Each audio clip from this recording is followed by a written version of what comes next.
The following is a presentation of Major League Baseball Productions. Two cities bonded by baseball. Yastrzemski will not get it. It's over. On the bottom of the 11th, here's Aaron Boone to lead off. A courageous performance by Curt Schilling. It's been around forever. As long as we play baseball, there's been Red Sox-Yankees. And for what seems like forever, one success has coincided with the other's failure. The Yankees are going back to the World Series to defend their crown. Move over, babe. The Red Sox are American League champions. It's this enduring connection that has fueled this riveting rivalry, the Boston Red Sox and the New York Yankees. One of the fiercest rivalries in all of sports. Boston and New York. Probably the single biggest rivalry in professional sports. Anytime these two teams get together, it's just hard not to feel like a playoff game. No matter when they're played, the games are always fierce. That is high and tight, and now Manny walks out toward the mound. Friction creates He's shouting angrily at Roger. heat. Here we go. There's certain people you don't like, and I'm sure there's certain people over here they don't like. Varitek and A-Rod going at it. Whatever type of game they want to play, we'll play. Clemens is coming out here. Somebody hits you in your mouth, what are you going to do? As if this game needed any more emotion. I'm not sure I can think of any scenario more enjoyable than making 55,000 people from New York shut up.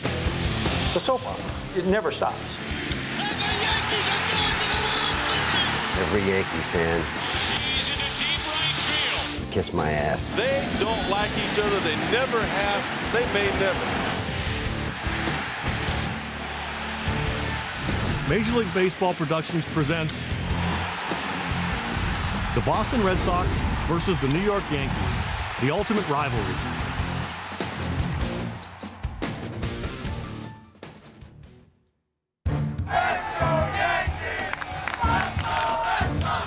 The rivalry between the Red Sox and the Yankees is one word: Ruth. Now here's an up-and-coming young player. The name is Ruth, George Herman Ruth. Red Sox traded Ruth to the Yankees and became the greatest player maybe of all time. The Yankees have just purchased him from the Boston Red Sox, where he made good as a pitcher. It was a princely sum of $125,000 plus a $300,000 mortgage on Fenway Park. So the Yankees not only had the Red Sox best player, but they actually owned Fenway Park at this time as well. No one could have guessed that Babe Ruth would become Babe Ruth. The sale of Babe Ruth was when the balance of power shifted. That was so pivotal in the history of this rivalry.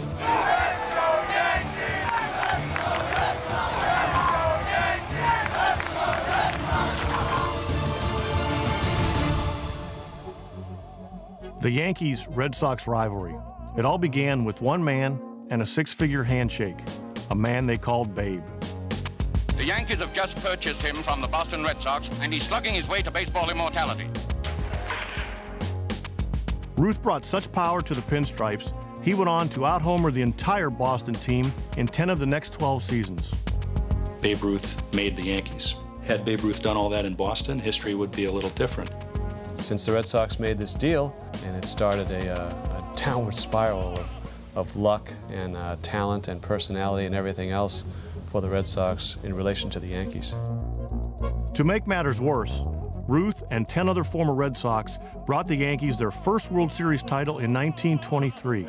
So far, this team rivalry was one-sided, but a showdown was about to take place.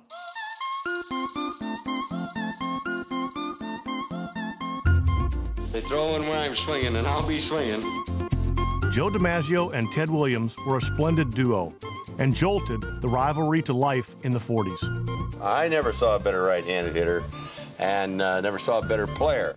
I knew his hitting, and he was the best. I mean, how could you doubt that? I couldn't be jealous over his hitting. I certainly remember 1941, all the things that happened.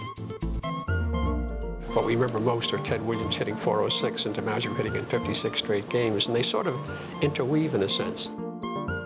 They also sparked some controversy when Joe D beat out Teddy Ballgame for the MVP award. Even the individual honors were going the Yankees' way. But the team rivalry never lost its intensity. You feared them. They feared us, right? There was always fights in the stands or something going on. It just seemed like there was a rivalry that had been built up. It was 1949 when Boston and New York had their tightest pennant race to date. Freddie swings and pops it up in the air. Look out, Dennis. Henry says he's got it. Tommy has, and the Yankees win the pennant. And so began an amazing 16-year stretch in which the Yankees won 14 pennants and 9 World Series. And the Yankees have champions again. The Yankees were just great, and the Red Sox were terrible.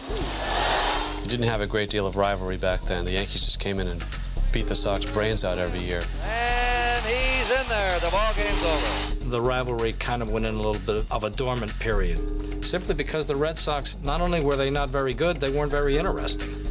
They had Ted Williams, and that was about it. And then came the 1970s. And with a whole new set of combatants, this 7-decade rivalry was reborn.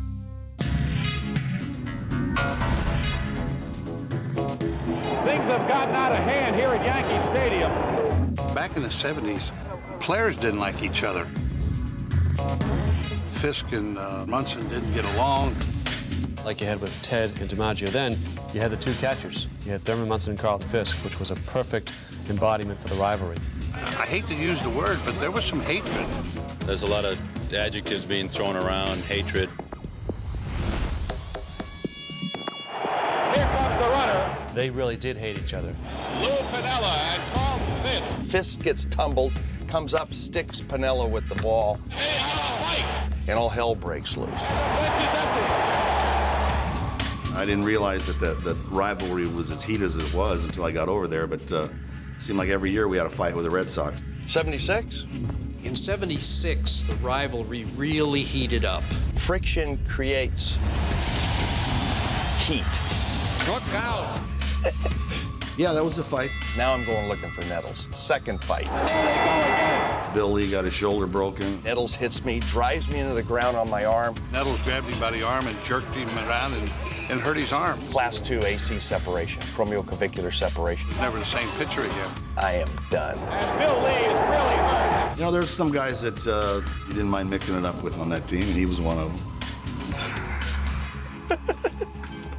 And that's the rest of the story.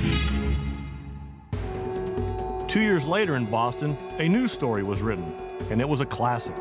It was just a great game. The one-game playoff, what it meant for the two organizations is just tremendous. 2 outs and 2 on. The Red Sox lead at 2-0. This is another key situation for Bucky Denton. One of the most significant, historic games in the history of both of these franchises. A lot of people remember where they were, and of course the Red Sox fans hate me.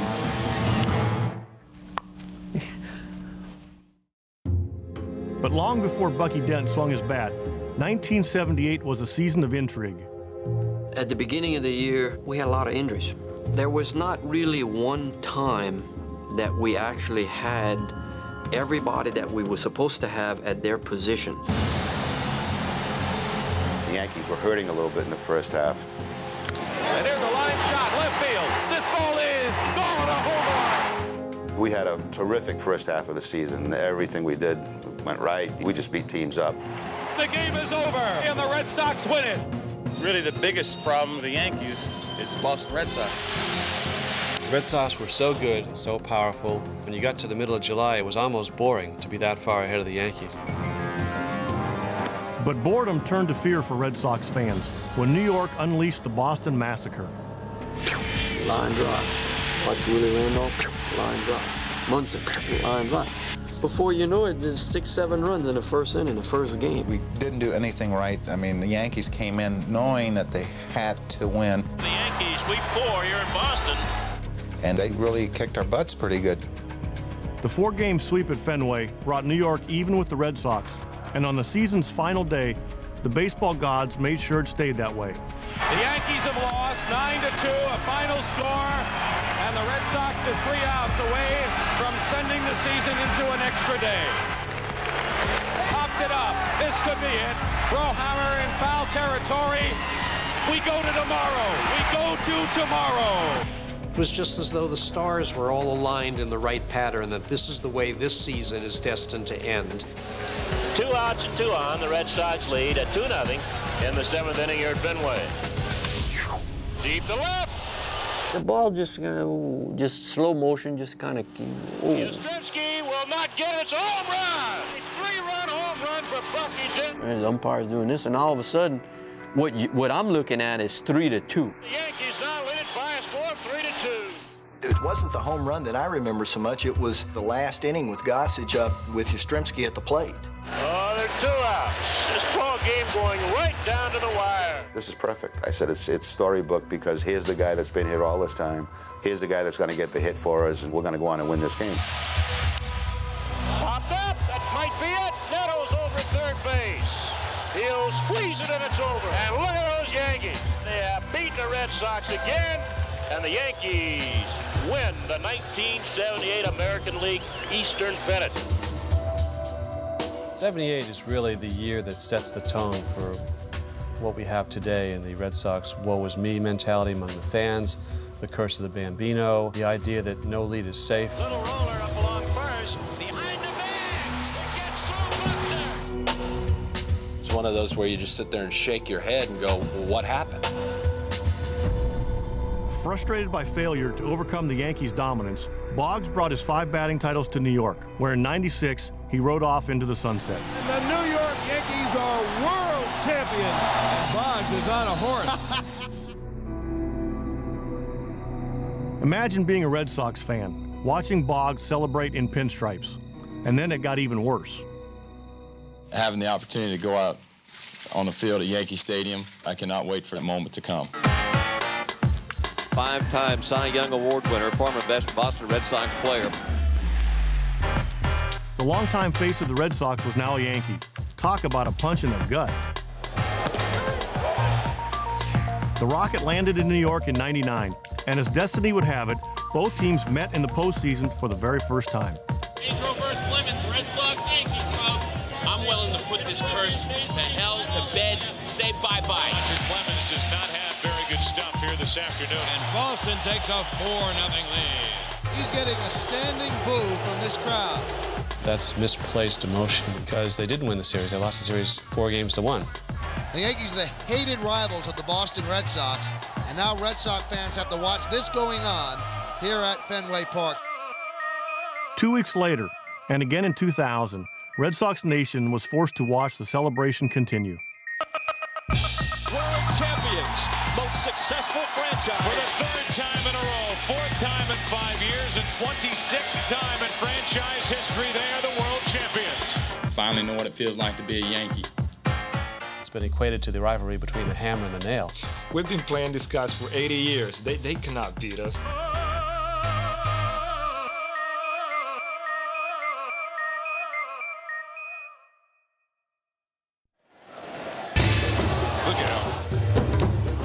There were times in the 2003 season when the Red Sox-Yankees rivalry was reminiscent of another era.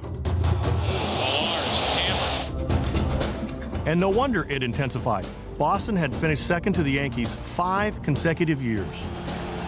Whether it's April, July, September, it is October between the Yankees and Red Sox whenever they step on the field together. Even regular season games always felt like the playoffs. And he makes the catch, and the ball game is over. Once again in 2003, the Red Sox came in second to the Yanks, who won the season series 10-9. We did make the playoffs as the wild card while they whooped up on the Twins. And the Yankees go to the American League Championship Series. Finally, the dream matchup was at hand. Strike 3 call, the Red Sox win it. Bring on the Yankees. Yeah, everyone says, you know, we played them towards the end of the year. Does it get any bigger than that? Well, yeah, it does. And this is it. One of the fiercest rivalries in all of sports, Boston and New York. In a rematch of the '99 ALCS, we traded victories in the first 2 games. We also got a taste of what was to come. Well, on Saturday, you're going to see a few hitters straightened up, too, with Pedro Martinez and Roger Clemens pitching against one another. Red Sox-Yankees, Game 3, Rocket against Pedro with everything on the line. Pedro versus Clemens, Red Sox-Yankees. folks. We got Roger and Martinez, Game 3, split championship series, American League. All eyes are on the Sox. You got to be going with the Sox. You got to be going with the Sox. This is the Sox Nation 2003, and screw that curse. But this classic confrontation between two great pitchers took on a life of its own. Fans saw this simmering rivalry finally reach the boiling point. That one's over his head. Garcia didn't like it. There is some history here. You know, Roger Clemens hit Millar, and Pedro has hit Soriano and Jeter. Everybody's tensions were running really high at that point. And once I took the field, I think Manny was the first batter, and there was a pitch that was just up. Really, there was no intent. Look out. That is high and tight, and now Manny walks out toward the mound. And he's shouting angrily at Roger. He's still got the bat in his hand. He wants him, and everybody's out.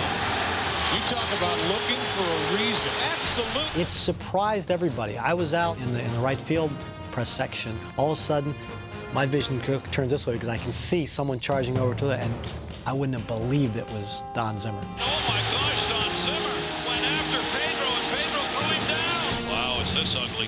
The fisticuffs subsided for a bit. Here's the first pitch after the bench clears. Swung on and missed, strike 3, as if Roger Clemens said, take that. But just when it seemed like we had gotten back to the game, chaos broke out in the right field bullpen. This is turning ugly. I mean, I thought they went back to playing baseball, which they did for a long period of time, but now, I mean, there are just too many things going on around here. 4-3, the Yankees lead, last of the night.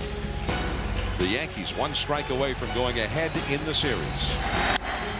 Center field, Bernie Williams. And the Yankees have won the ball game 4-3. They have to be stunned here in Fenway. You know, whatever type of game they want to play, we'll play. It doesn't matter if you like somebody, dislike them. We got to go out there with the mentality still to just grind this out and grind them into the ground. And this will definitely go down as an intense and memorable day in the long, serious rivalry between the Red Sox and the Yankees. I think we've upgraded from a battle to a war. Down 2-1, we came at them with a bare-knuckle right. Strike 3 down, looking. And in Game 5, they countered with a left. Makes the play, and this game is over. And maybe the Red Sox season at Fenway as well. Now down 3-2, the Sox were on the ropes. That's what makes this series awesome. You got two heavyweight fighters. This is almost like the World Series, really. And we made certain that it went the distance. The Red Sox force a Game 7 tomorrow. And when we lost that Game 6, that's really a deflator because you know you're facing Pedro the next day.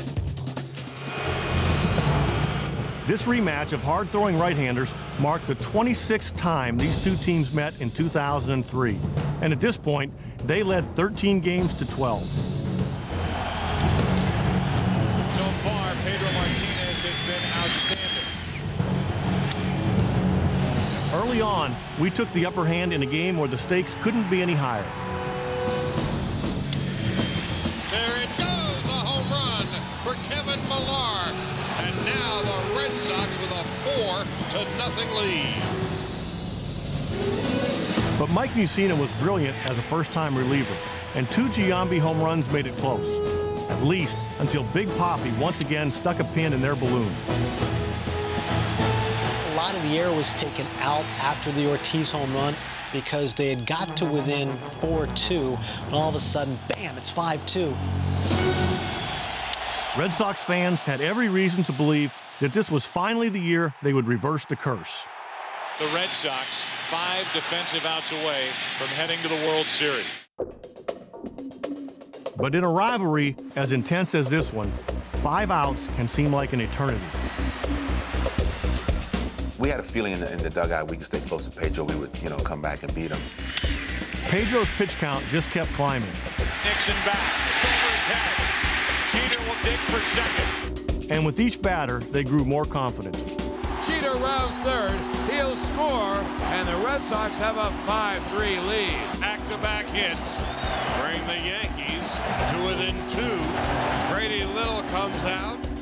When Grady came up, the simple question was whether I could pitch to Matsui or not.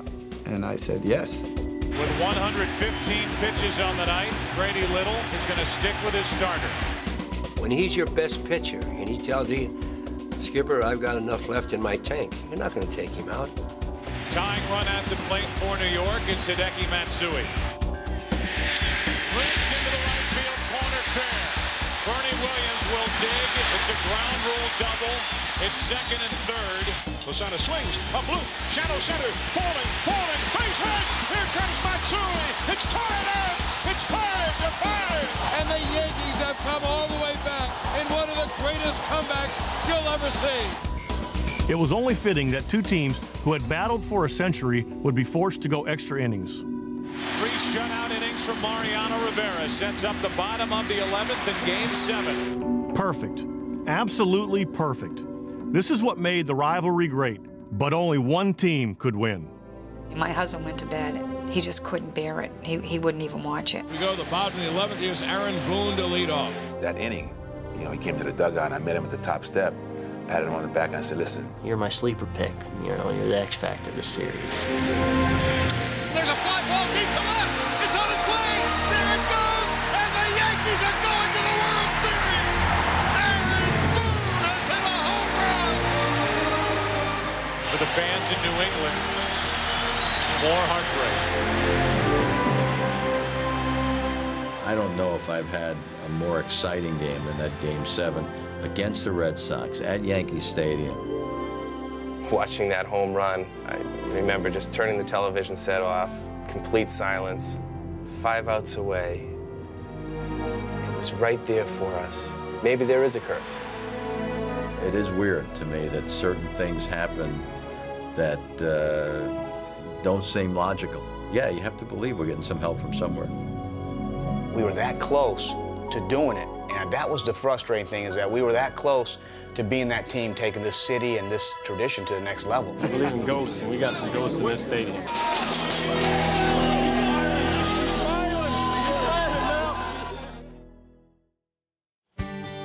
For Red Sox Nation, spring training couldn't have come soon enough. Red Sox, here we go. We really needed to put that season-ending loss to the Yankees behind us. World Series here, World Series. 2004 promised a fresh start and a positive outlook. It's just about putting a good team together, going to camp, and having a great season. Look around, it's a phenomenal scene. I mean, fans everywhere, they flock down from the Northeast. They're just as excited as we are to get out here on the field. Omar, is that my shirt? And some key acquisitions, especially to the pitching staff, made us confident we could take the next step. When we pick up Kurt Schilling and then go out and get a Keith Falk, to be on a team that can add those type of players, it was like, wow. How many games you won the last 3 years? No, wait, how many games you won the last 3 years? Top to bottom, this is as good a staff as I've ever been on. Yeah. Sorry, you've only won 50-some games the last 3 years. You're bad. Around at this roster, and I see a team that, if we stay healthy, we could be world champions. It's just going to be up to us. That city's pulsating like it's never had, it seems, this past year, and it's going to continue. We don't underestimate them whatsoever. The things they've been able to do is brilliant, and you know, they got our attention. But in typical Yankees fashion, they grabbed the spotlight right back. You talk about things that happen so quickly. Aaron Boone is our third baseman. Then he has this unfortunate accident playing basketball and hurts himself. And then all of a sudden, I get a call on a Friday night, says Alex Rodriguez. I said, wow. Ladies and gentlemen, number 13, Alex Rodriguez of the New York Yankees. You can't even begin to know the ramifications of this deal for the Red Sox. This is clearly a victory for the Yankees, getting a player that was literally within hours of becoming a member of the Red Sox Nation. What a steal. And the best thing was that it gives it to the Red Sox. Boston and New York is always going to be a very heated rivalry. And I think I come in and I throw a little log in the fire. Some people are calling it the biggest deal since the Yankees got Babe Ruth from the Boston Red Sox. You know they're going to point to the curse of the Bambino. My job is to, and my teammates' job is to hopefully keep that curse alive. As far as the curse, it's something that you hear, but I don't believe in it. I mean, you got to win baseball games. With A-Rod, without A-Rod, this is the best Red Sox team that I've seen since being a Red Sox fan. World Series or bust. Yeah, I know. This year, this better be the year. I'm hoping. bottom line, I don't think either of us are going away. You got two prize fighters here that are going to continue to duke it out, and I don't know how long I can take it. With both teams having improved their squads, it was clear that the bar had been raised and the competition for the American League East title would be more intense than ever. It'll be a tough play. Jeter on the run, makes the play, and flies into the stands. Oh, what a play by Derek Jeter. Messages were sent. Lines were drawn in the sand. Alex Rodriguez is drilled, and he says something to Bronson Arroyo. Here we go. Veritek and A-Rod going at it. That's a wake-up call, man. Schilling is right in the middle of it. Now another fight off to the side. Yeah, this obviously heightens the anger between these two teams. We can kill that day. If we have a fight and get killed, that doesn't do us a lot of good. We have a fight, we come back from a big deficit, hit a home run off of Rivera, and boom, we got to win. The Red Sox win it. That walk-off home run kind of took the Yankees by surprise. It really energized us, and it set the tone for things that might happen later in the season. And once the regular season was over, we had won the wild card and the Yankees had captured the division. After both teams won their divisional series, the stage was set for another classic rivalry showdown for the pennant.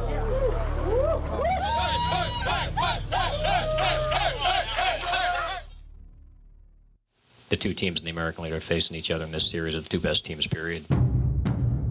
This is the series everybody wanted to see. That's what baseball is all about. This was a hell of a rivalry. This is the way we wanted it. This is the only way to have it. I've never felt they were going to beat us. It all started off because of Babe Ruth. We haven't won in 86 years. They're dying to win one. Hopefully they don't win. This isn't 1918. Everyone's expecting us to win. We want to win. This is baseball. We haven't accomplished anything yet. We're still not where we want to be. We got to win 4 games before they do. I'm not sure I can think of any scenario more enjoyable than making 55,000 people from New York shut up. This is the series everybody wanted to see. The world would have been disappointed had it not been the Red Sox and Yankees after what went down last October. A minor concern for the Red Sox. Curt Schilling walked into Yankee Stadium with an obvious limp, wearing a boot on the right foot to protect the ankle from what's been diagnosed as tendonitis. For game number 1, that's Curt Schilling on the mound for Boston.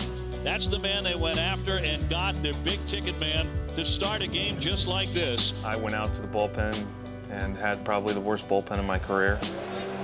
But mentally, I just shrugged it off and thought, you know, okay, it's one of those nights. I'll be fine once the game starts. Good evening, ladies and gentlemen, and welcome to Yankee Stadium. I was horrible. They pounded every mistake I made. It is a ribby double for Hideki Matsui. Well, he's just physically not right. That right ankle, you can see the pain. He has been a warrior. He has been a horse, and tonight he has been hittable. Them getting 2 runs in the first inning, and really, I thought, gave them momentum, not just for that night, but for the series. That's a frustrated man on the mound. He couldn't believe that he did not get Matsui out. Schilling simply didn't have it, and their hitters feasted, taking a 6-0 lead after just 3 innings. So Curt Schilling has been pounded and knocked out after 3, and Messina has pitched a perfect game through 4. You know, everyone talked about Schilling, and rightfully so. He's one of the best pitchers in the league, but Moose can pitch too. Messina perfect through 6. Messina's workmanlike effort enabled them to win Game 1 and left the man we had acquired to win these kinds of games wondering about his future. The Yankees break through. They do the damage against Schilling. After that game, I was almost resigned to the fact I wasn't going to pitch again, but I thought maybe I'd cost us the series because of all the buildup and all the hype about getting me to beat the Yankees and wanting to go out there and shoulder that. With Pedro on the mound for Game 2, New York fans couldn't wait to remind him of his past problems with the Yankees. I can't find a way to beat him at this point. I wish they would disappear and never come back. I wanted to bury myself in that mound. I mean, what can I say? Just tip my hat and call the Yankees my daddies.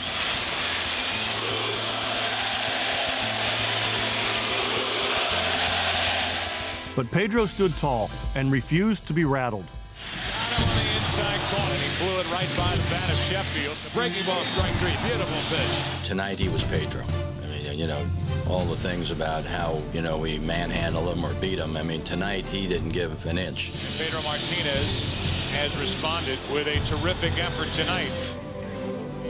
Problem for the Red Sox. Boston hitters have done nothing. But their bats finally did break open this pitcher's duel in the 6th.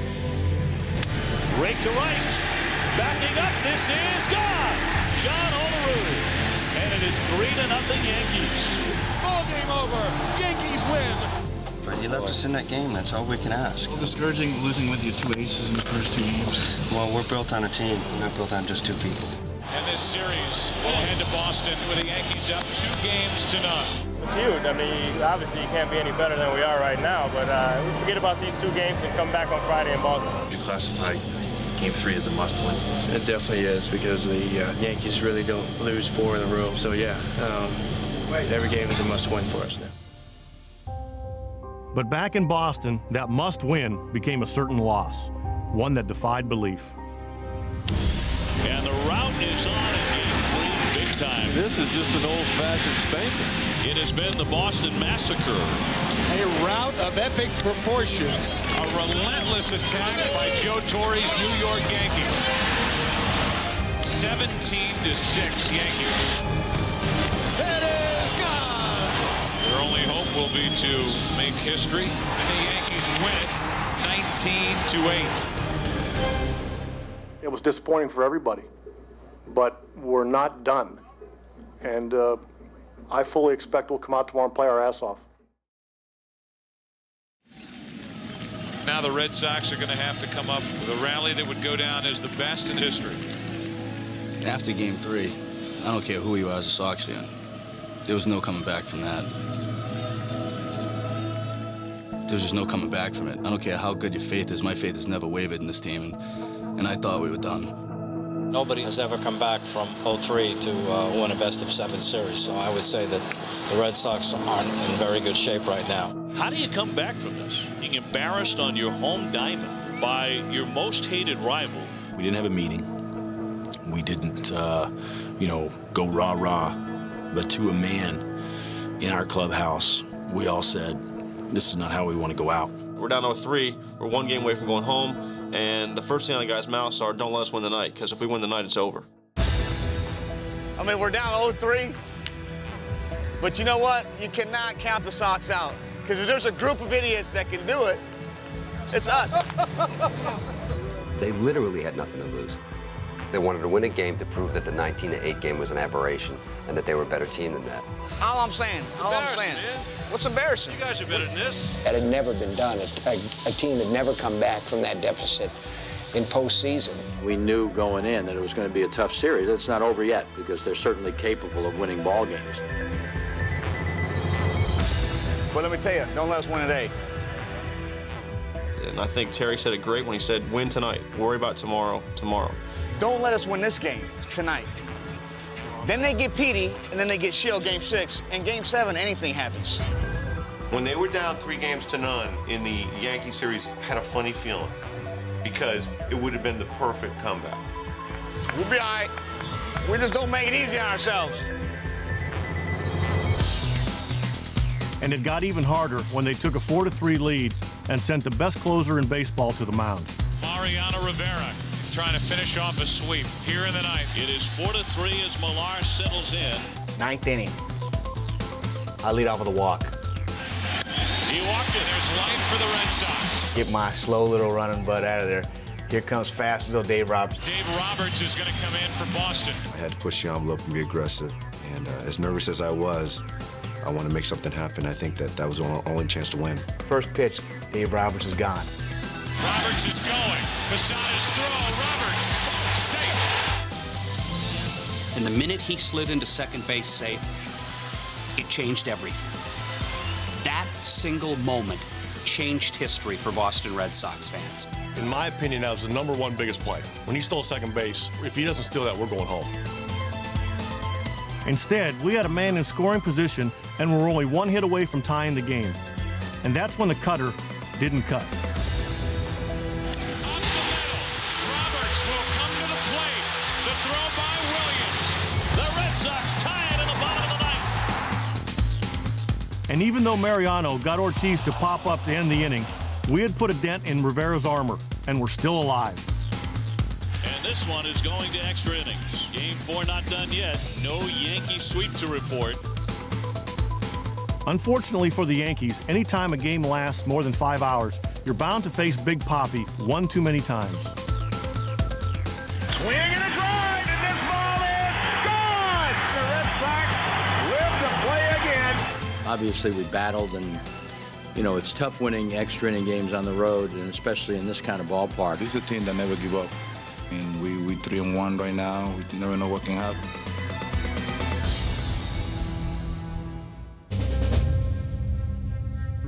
So we lived to see another day.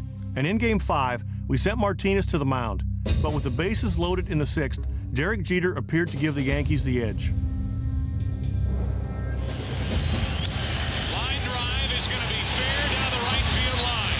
1 run in, 2 runs in. Here comes the 3rd run. Play at the plate. Safe. So 3-run score, and the Yankees are on top 4-2 here in the 6th inning. It was still 4-2 in the 8th when they had Tom Gordon on the mound. But Ortiz was on his way to becoming a Boston legend. Deep into the night. Way back and gone. This home run draws the Red Sox to within 1. Then in the 9th, they got a dose of that emerging Fenway Park mystique.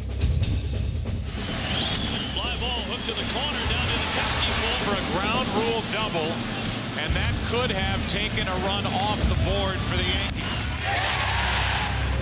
Thanks to a fortuitous bounce, we escaped any damage, and our makeshift bullpen pitched 8 shutout innings. How valuable is Wakefield to these Red Sox? It was there again for Big Papi. Little blooper, center field. That drops down for a hit, and the Red Sox win it in 14 innings. They're going to the Bronx. That's all I do, hit. You know, I don't go out there and play defense and gotta worry about what I do with my bat, and whenever I get the chance, I gotta get it done. The Yankees, I think, you really have to think about who's their Big Papi. Each game is a series in itself. Obviously, these last 2 games have proven that. These ball clubs have, you know, both wanted badly. This was just a phenomenal night, phenomenal 2 nights. And this is like round 13 of a 15-round prize fight right now with 2 heavyweights. It was unbelievable.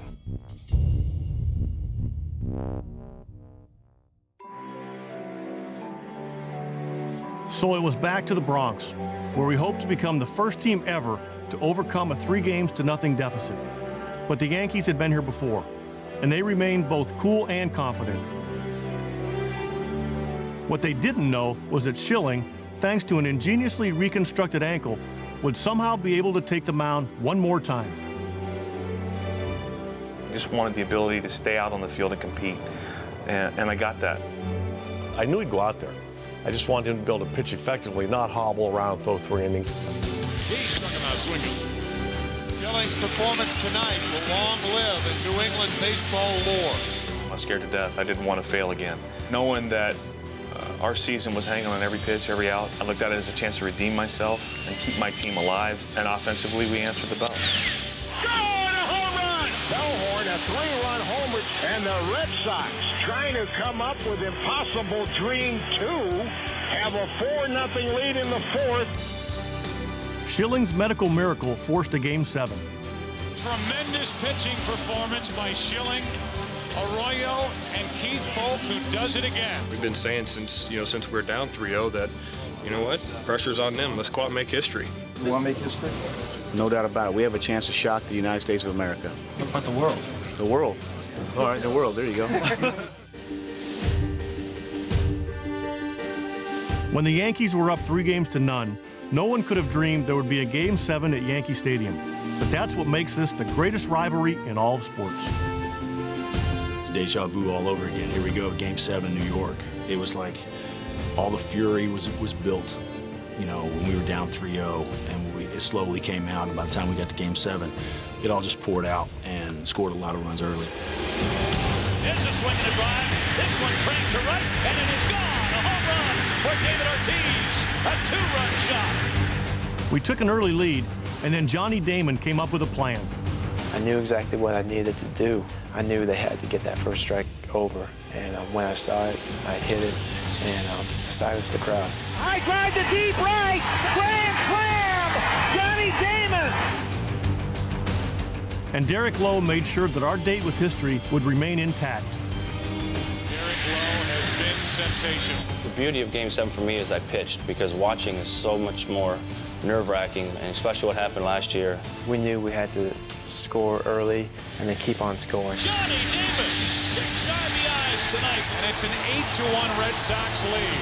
And we had a convincing lead, but I wasn't going to smile until after that game. But with a 10-3 lead in the ninth, all of Boston was ready to do more than smile. Swinging a ground ball to second base. Pokey Reese has it. He throws to first, and the Red Sox have won the American League pennant. To come back 3-0 to the New York Yankees, it humiliated them after years and years of them humiliating us. The Red Sox have done it. They've pulled off the miracle. The first team ever to win a series went down 3-9. We shocked the world. We shocked the world today. 4 in a row. 4. Yeah, baby. Yeah. Get the Number 1, baby. We took it to another level. Hey, Dio. Look at this. American League champion. Oh, my goodness.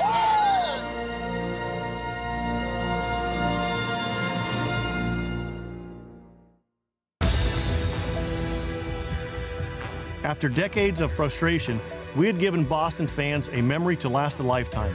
And after that, the World Series was a whirlwind. Poppy does it again. Bloody Red Sox. That is a swing and a miss. We won the first 3 games. He struck him out. And then in Game 4, we lifted a weight that had been there for 86 years. The Red Sox are within 1 out from their first World Championship since 1918. This could be the night. Back to full. Red Sox fans have longed to hear it. The Boston Red Sox, world champions. No 7th game failure this time. They can never speak of a curse again. And even in our euphoria, the Yankees weren't far from our mind. I'm sharing the thoughts of many members of Red Sox Nation. Derek Jeter is playing golf. This is better. Boston Red Sox are World Series champions, and every Yankee fan, whether I know you or not, can kiss my ass. We were waiting to win the big one. We've won it. Now we can look the Yankees in the eye. We don't look away from them anymore. There is a swagger about me now, swagger that Yankee fans have had for years and years. Now it's my turn and every other Red Sox fan. They can laugh at least for a year. You know, there's no curse. We can beat you, but the rivalry is no less intense. It's always as intense as ever. I think, if anything, it's gone to even another level because it's become more of a rivalry. They're on the same playing field now. You know, they experienced a championship last year, whereas the Yankees, it's been a while now. And some of the Yankees players, they haven't. The first team ever to win a series went down 3-0. It's the worst loss in their history, the longest winner in their history. Any conversation when somebody's down 3-0, they will be the first frame of reference. They have a new T-shirt out. It's called Choke, the official drink of the 2004 New York Yankees. It's still hard to believe it happened, but it's a lot more important that they got Randy Johnson than that they did spend the winter trying to make up for losing that series. Welcome to Yankee Stadium, Randy Johnson. You know, the bottom line is I've been brought on board to the Yankees here to help this team get to a championship, and nothing less than that is acceptable. I think he does change the dynamic of this rivalry. He gives the edge back to the Yankees, where last year I thought Schilling gave the edge to the Red Sox. And while they fired the first salvo in the offseason, we answered back by signing longtime Yankee favorite David Wells. Did you ever think you'd be wearing a Red Sox uniform? Not in my wildest dreams. You know, they got a winning atmosphere here and a winning attitude, and that to me, you know, that says a lot. So when the teams faced off to open the season, it was rivalry 101 for some. You know, this may be a little nerve-wracking for him tonight. He was never part of this Red Sox-Yankee rivalry. Didn't know what to expect, and I was going to walk through the tunnel. I said, you know, I'm going to walk out and see what it's like. And I was right. So here we go. We pick up where we left off last October, which was in this ballpark. Strike 3. He got pumped up Randy Randy Johnson works a 1-2-3. Strike three ball. It's not too often that Randy has bad games. We faced him enough times to know what he has, and he had great stuff tonight. Sheffield with an RBI double. The Yankees take a 2-1 lead. It's a long season, so it's just only one game. We're not out of it just yet. And the Yankees win their home opener 9-2 here on a Sunday night. That's last October when you went out there tonight? Not really, but it was good to kind of get started against the world champions and trying to start putting last year behind us. But everyone was reminded of last year 1 week later when the Yankees joined us for Fenway Park's season opener, and we got our rings. The Rings got a police escort here early this morning. That's how important this event is to the city. It's everything you love about sports is in this ballpark today, whether you're a Yankee fan or a Red Sox. It's about hope and loss and renewal and what keeps people coming back.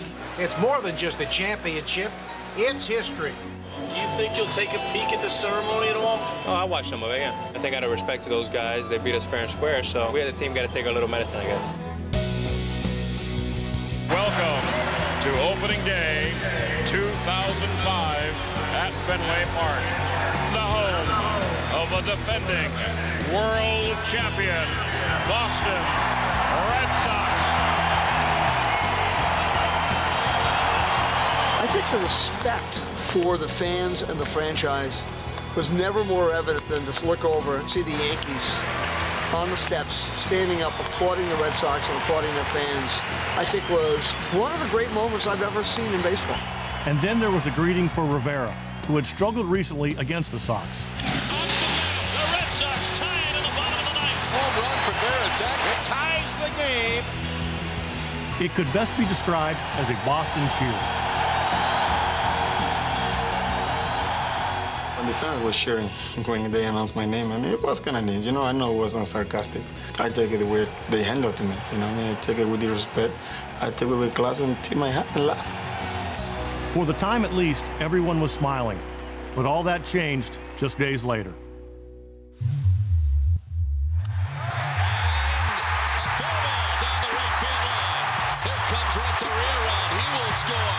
It's a two-run triple. An altercation out in right field. Sheffield threw the ball back in, and then something happened very quickly. I was just going for a ball in the corner, and I went in the angle to cut the ball off, and I bent over. And by the time the ball was getting ready to come in my glove, I take a swipe right across my lip, and it kind of jarred me back, and it kind of surprised me.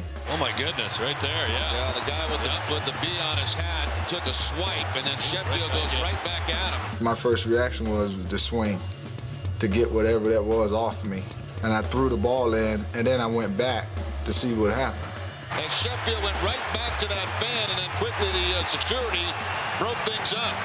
I hate it for that fan, and I hate it for Sheffield, and I got respect for Chef too. Was this an ugly situation that could have been even worse? Well, it could have been worse if I didn't hold my composure. It's a soap opera, if you will. It never stops. When the two play, all bets are off. And so the 2005 version of the rivalry began with fireworks. But the Yankees struggled early in the season and fell to 11-19. Oh, what a nightmare beginning for the Yankees. How could you have a worse start than this? It's unacceptable. I mean, I don't know how else to say it. I mean, we're going through the motions. It's like that Space Jam movie where take your powers away. That's how we're playing. Meanwhile, we were dealing with the continued absence of Schilling and an ineffective bullpen. Mitch swings, drills one to left, and the Rangers have won it. They have beaten the Boston Red Sox. When teams kept leaving us around, letting us hang around, we kind of hit our stride. A three-run home run for Gary Sheffield. So despite our best efforts, It's gone! Ortiz and the Red Sox walk off with the win! we couldn't pull away from them. And when the two teams met after the All-Star break, we were neck and neck, to no one's surprise. I think in a way both teams feel fortunate for where they are. The Red Sox know they haven't played well. They know they've missed Curt Schilling for almost the entire year, and there they are sitting in first place. People thought they were going to be in last place with the pitching in the first half. Look where we are, first place. The Yankees sit there and say, we're up and down, wins and losses. They're 2.5 games out. They're ecstatic too. It was a crucial 4-game series, and Schilling was back, not as a starter, but as our closer, setting up another classic moment in this storied rivalry. I mean, this is it. Here we go. Kurt Schilling matched up against Gary Sheffield to begin the night. Swung on and ripped toward the alley. It bangs on the left center field wall. Sheffield on his way to second. The throw is not in time. You know, it seems like with the Yankees and the Red Sox, when they get together, the script is written before the game. And now Schilling's going to deal with A-Rod. As you can almost see the game coming down to Schilling and Rodriguez. A-Rod and Schilling have not exactly seen eye to eye. The pitch swung on and hit high in the air. The deep left center field. That ball is high, that is far, it is gone! And the Yankees in the 9th inning take an 8-6 lead. I got beat. Because I got beat, we lost tonight.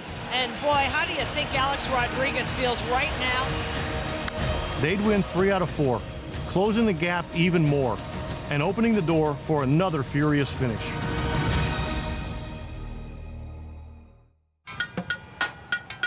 Big time in New York.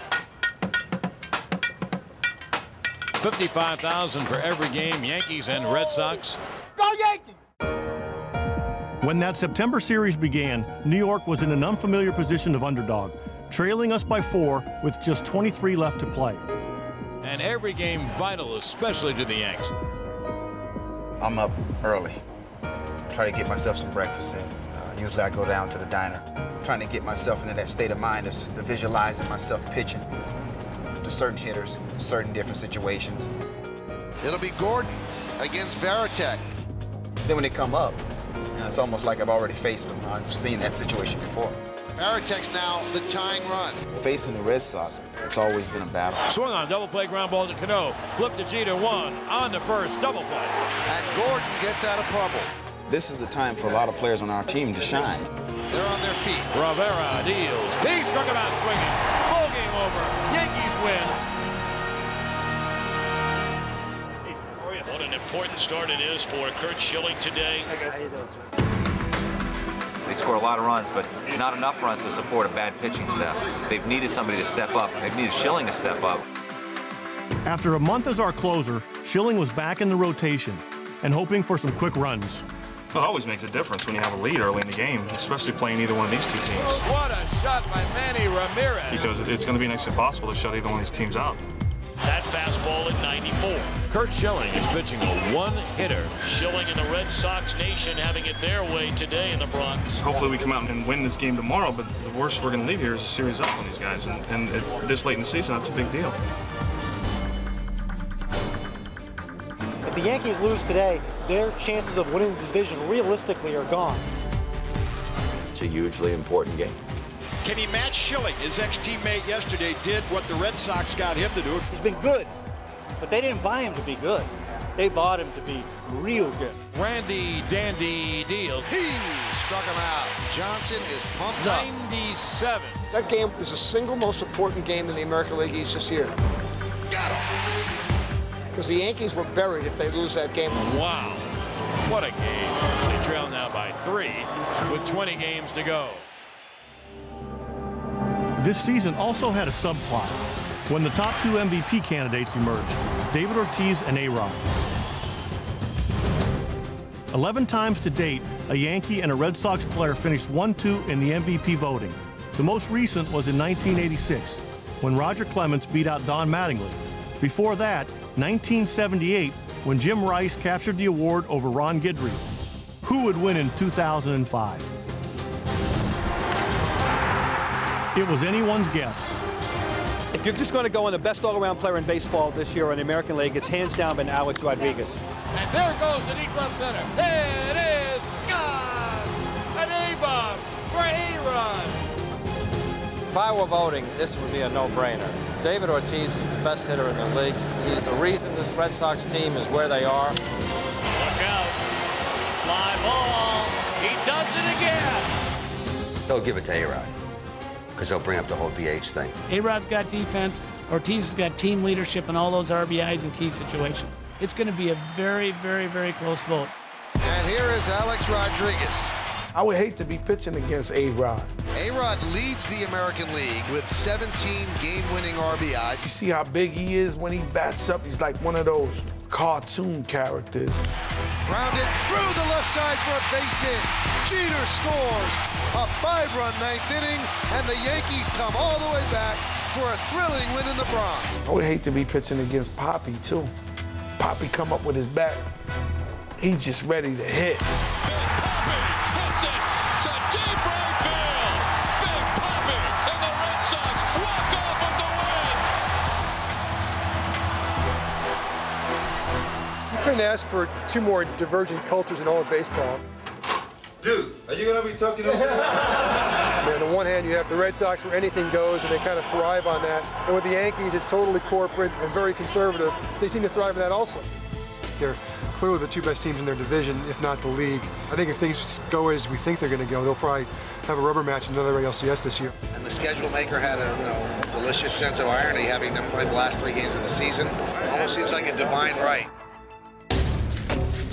And to ensure those final games would mean something, both teams picked it up a notch. Nixon climbs it into right. The Red Sox walk off with the win. Everybody's hitting tonight. A grand slam for Gary Sheffield. A home run, David Ortiz. 5-1, the Orioles go up. That's the reason for the loud cheer here at Fenway Park. They all scoreboard watching. See ya! The pitch. He struck him out swinging. The Yankees have a 1-game lead with only 4 games to go, and 3 of those in Boston. We just need to, try to win some games before that series starts. Ortiz grounds it into left center. Here comes David. Here comes a win. Big Poppy does it again. Red Sox able to stay the 1 game behind the New York Yankees before their arrival here tomorrow night.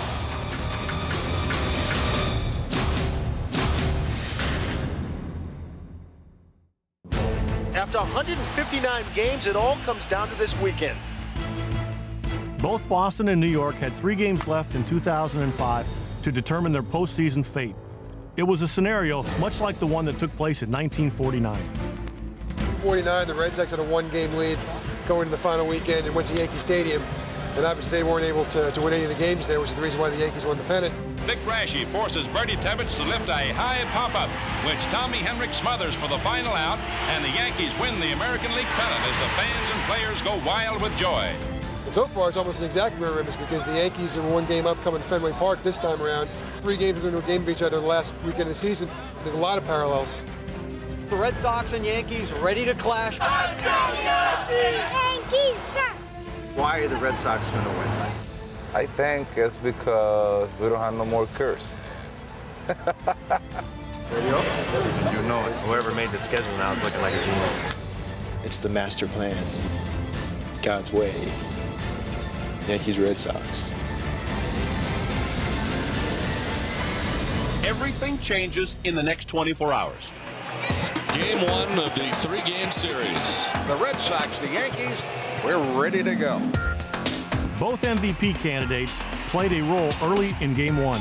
A-Rod scored a run, and Ortiz forced the Yankees' hand. Well, Boston's vote is clear. 47 homers, 146 runs batted in. The MVP chant going, and now the booing will start. Ortiz will be given his 9th intentional walk. I think that it would be wise for the Yankees to pitch around you and make Manny beat them. If I'm a pitcher, I won't take no chance with Manny. Like I said yesterday, my name is a box full of surprises. Manny lines it into left field, a base hit. And the Red Sox have him loaded. Ortiz points at Ramirez. Ramirez points at Ortiz. What we got? Come on, bring it, come on. Jeter chops it towards short. Renteria with a throw to first, and the Red Sox win. The Red Sox and the Yankees are now both 94 and 66. We won, and we knew we had to win tonight, and we know we have to win tomorrow. It's not over. 2 teams have a lot of history, but history been changing lately. 2 games left in the season, It's been a playoff atmosphere for us for the last week, just knowing where New York is at, where we're at. These two games is what baseball's all about. From a fan's aspect, you got to love it. Yankees suck! Yankees suck! Let's go Yankees! From a player's aspect of it, you wish you had a big lead and it didn't mean anything coming down these last two and you had everything clinched up, but that's why you play the game and you love it.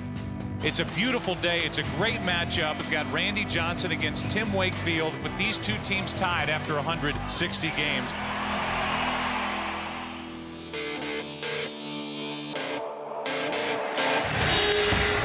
Johnson was gunning for his 5th win over us this year. And though he's normally a Yankee killer, Wakefield didn't have it.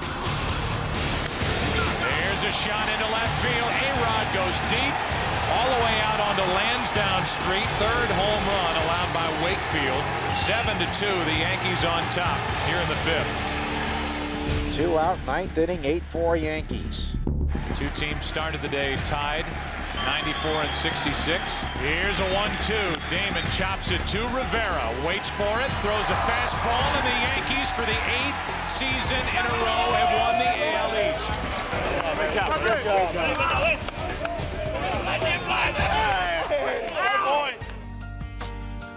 Dating all the way back to 1998, they had finished 1st in the division, something no Yankees team had ever done before.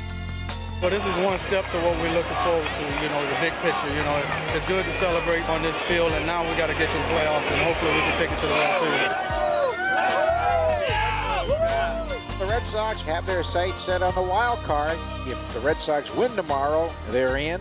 The main thing is to get into the dance. You got to get in the room, get in the party, and then we'll see what happens. We tried to win the East. It didn't happen, and now we got to find a way to get W tomorrow. AL East champs. Y'all better know that. With the Yankees winning, that meant we had now finished 2nd in the division 8 straight times, and we still hadn't secured a wild card spot, needing a win or a Cleveland loss to get in. Well, the good news for the Red Sox is if they win today and Sunday, they'll get into the playoffs. The Yankees are playing for home field advantage, so it's not like the Yankees won the division championship and they're going to come out and take this day off, so it's not going to be an easy day for the Red Sox. Here we go, game number 162 of the 2005 season. We took an early lead, but it really didn't matter by the 5th inning because Cleveland lost and we were in. Well, great news as the Red Sox headed back to the postseason. See what the crowd reaction will be here when it comes up on the board. The regular season is over. The defending world champions are headed back to the postseason. I'm very proud of everybody in this clubhouse. It took more than 25 guys to get here, considering what happened with our team throughout the course of the year, and it took all 162 games to get in, so it's especially a sweep. Is there part of you that would like to face him again in the ALCS? Absolutely, of course. That's it's inevitable. We know to go where we want to go. We probably have to go through Boston. They're the world champs, and they probably know they have to go through us. But for this rivalry to resume in the LCS, we'd both have to get through the 1st round, and that proved to be a daunting task. If you look at the big picture, a lot of respect towards the Yankees and the Boston Red Sox, tremendous franchises. But you cannot deny that in any given moment between the 2 white lines, anybody can beat you. Ball again by Chicago. Hey, got that high. Got that high. The White Sox have won game 1. And it's shot toward 3rd. Easy throw. A-Rod drops the ball. Wow, what happened to A-Rod on that one? The Angels have tied the series. Off speed, Graffinino. Oh, no! Through his legs. Everyone's safe. The White Sox need one more win in this series to advance to the American League Championship Series. And that ball is way out of here. Randy has nothing tonight. You guys, nothing. Let's go. Fighting for their playoff life. Swinging a ground ball to the 2nd baseman. Iguchi to his right, gloves and throws, and the Red Sox season is over. Yankee fans cheered the news of our demise, but they wouldn't cheer for long. Ground ball toward 1st, diving stop. Erstad, underhand to Frankie. The ball game is over. Boston and New York's 3rd straight date in the LCS wasn't to be. We just weren't good enough to win it again. I'm just terribly disappointed. I don't think I've ever been more disappointed in the final score. Really difficult right now to think that your season's over. Johnny, what are the odds that you're back with the Red Sox next year?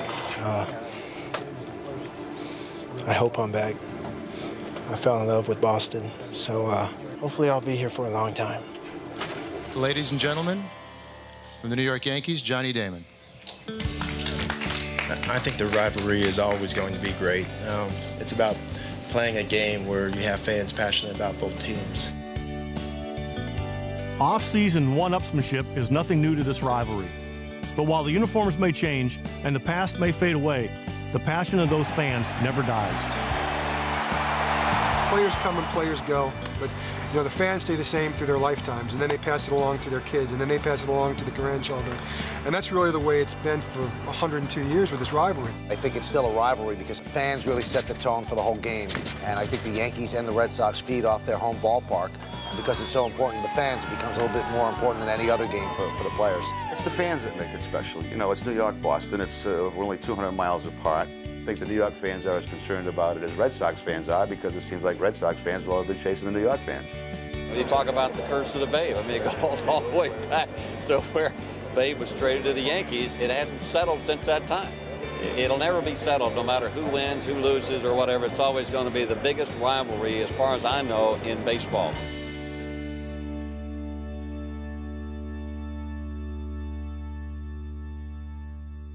The Yankees haven't won a championship this millennia. This is the Red Sox millennia. The Yankees had last century, but we got the third millennia. Do you think you're going to beat the Yankees? We better. If not, we're in deep trouble. In my dreams. Best friends forever. Best rivalry. Best friends, best rivalry. And we still love each other. You're for the Sox. Not the Yankees, you're for the Sox. This is where the curse is going to start all over again. I still believe they could beat the evil empire. Yankees are #1. They're the best team that ever played this game. It's easy to be a Yankee fan. It's hard to be a Red Sox fan. What are they going to be miserable for? Get those Yankee fans right there. Go Yankees! Go Yankees! I came here from California to see my Red Sox beat the Yankees. We're a close-knit team now, guys. Yeah, we are. Look at I can't believe Bubba's on the mic. It's a match. Bubba Crosby's on the mic. He's hot. This Yankee loves the Red Sox. Peter, what would Johnny